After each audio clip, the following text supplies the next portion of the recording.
¿Qué tal? ¿Cómo les va? Muy buenas tardes.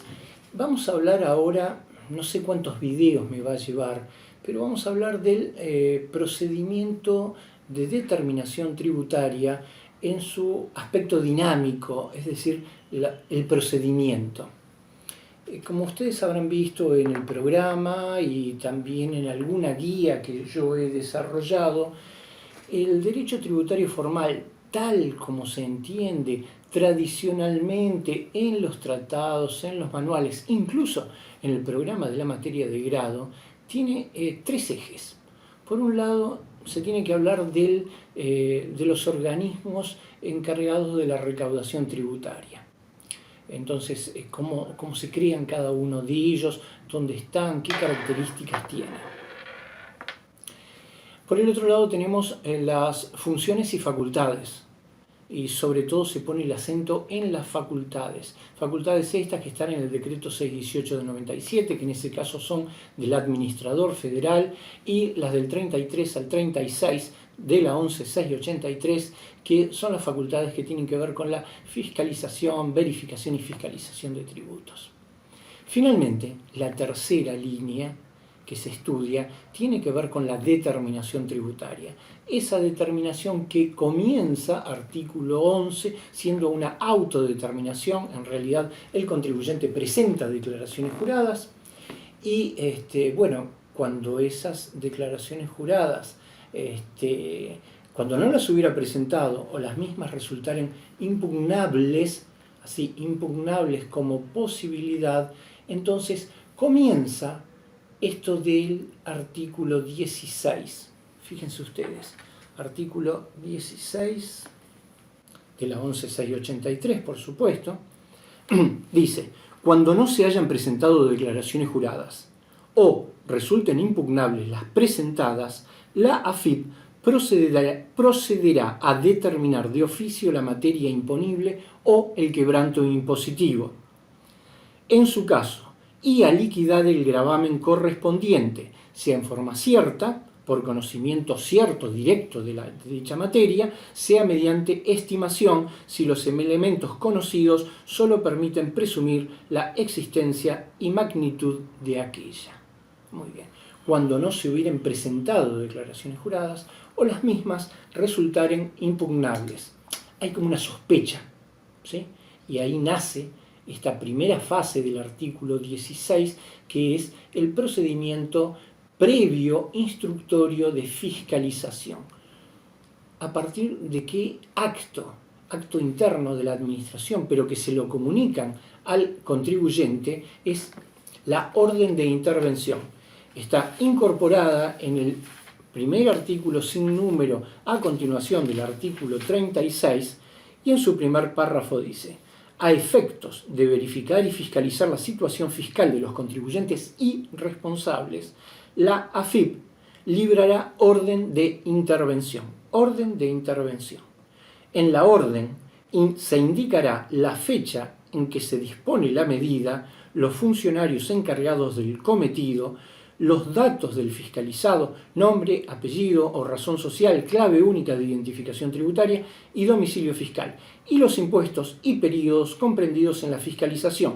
La orden será suscripta por el funcionario competente. ¿Quién? Un juez administrativo. Artículo 9 de la ley 11683, que estaría, del decreto 618 del 97, artículo 9, que es una facultad al administrador federal que se la sustituye a los jefes de división de cada una de las direcciones regionales. Artículo 1 y 2 del decreto reglamentario de la ley 11683, número 1397 del 79. Bien, entonces, un juez administrativo, un jefe de división firma, o un jefe de agencia firma, o un director regional también podría ser, firma la orden de intervención. Membrete de la AFIP, dirigido ¿a quién? A un contribuyente. Nombre, apellido si es persona humana, clave quit, domicilio, y se le hace saber que será fiscalizado, ¿sí?, respecto del impuesto tal, ¿sí?, y de tal otro impuesto, por ejemplo, IVA y ganancias, periodos fiscales tal y tal, que entenderá en la fiscalización y verificación el inspector tal, nombre, apellido, número de legajo, si corresponde, número de DNI, y también por el supervisor tal. Se lo notifica. ¿Es suficiente? ¿Hay garantías para los contribuyentes? No, en esta etapa no hay muchas garantías que por lo menos estén positivizadas, más allá del principio de razonabilidad y demás. Es decir, no existe un estatuto del contribuyente que confiera garantías, ¿sí? El procedimiento de fiscalización es instructorio, inquisitivo, no existe la preclusividad, es el mismo inspector quien decide qué prueba es válida para demostrar el acierto o el desacierto de lo declarado por el contribuyente. Muy bien, entonces a partir de esa orden de intervención que ha sido notificada al contribuyente y responsables, como dice el artículo 36.1, volvemos al procedimiento marcado de alguna forma por el artículo 16. Entonces, ¿qué es lo que van a hacer los inspectores actuantes en las fiscalizaciones? Efectuarán requerimientos. Estos requerimientos se formalizan primero conforme las facultades que están en la 11.683, ya se los dije, artículo 33 al 36, sobre todo en el artículo 35. Y entonces realizarán requerimientos. ¿Qué son requerimientos? Bueno, se le requiere, se le solicita, ¿sí?, bajo apercibimiento de sanción, donde está el apercibimiento, la coacción normada en el artículo 39, primera parte del artículo 39, y después tenemos en el supuesto de infracción a los deberes formales agravada, sería la resistencia calificada a la fiscalización, ¿sí? El segundo párrafo del artículo 39, tercer apartado o numeral. Con sanciones distintas. La primera va de 150 a 2.500 pesos en el primer párrafo del 39. Si se incumple reiteradamente, se aplica esta sanción agravada que puede llegar hasta la suma de 45.000 pesos. Entonces se le formulan requerimientos que deben ser atendidos, cumplidos, si los mismos, bueno, son razonables en cuanto a lo que se solicita, su extensión, y además en cuanto al plazo, ¿sí? Esa es la cuestión, es decir, volumen y plazo. Tiene que cumplir la razonabilidad, ¿no? Y también tiene que guiarse por el principio de economicidad. La cuestión es que si antes de la orden de intervención, piensen esto, hagan una correlación con el artículo 49 de la 11.683. Si antes de la orden de intervención el contribuyente rectifica las declaraciones juradas, queda indemne y no se aplica sanción alguna, ¿sí?, salvo supuestos de reincidencia. A partir de la orden de intervención empieza toda la graduación del artículo 49.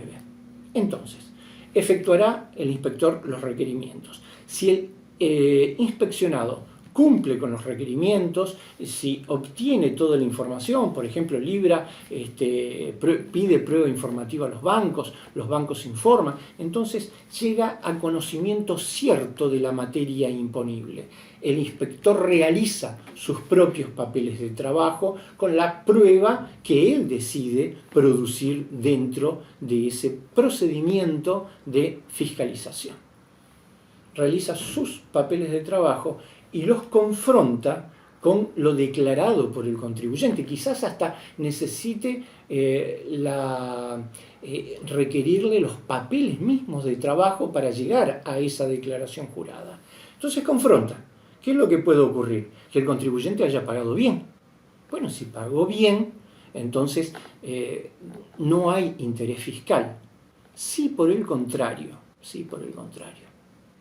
el contribuyente, algo que normalmente no ocurre, pero podría llegar a ocurrir, el contribuyente pagó de más. Bueno, se concluye la fiscalización allí, más allá del derecho del contribuyente a solicitar la repetición tributaria.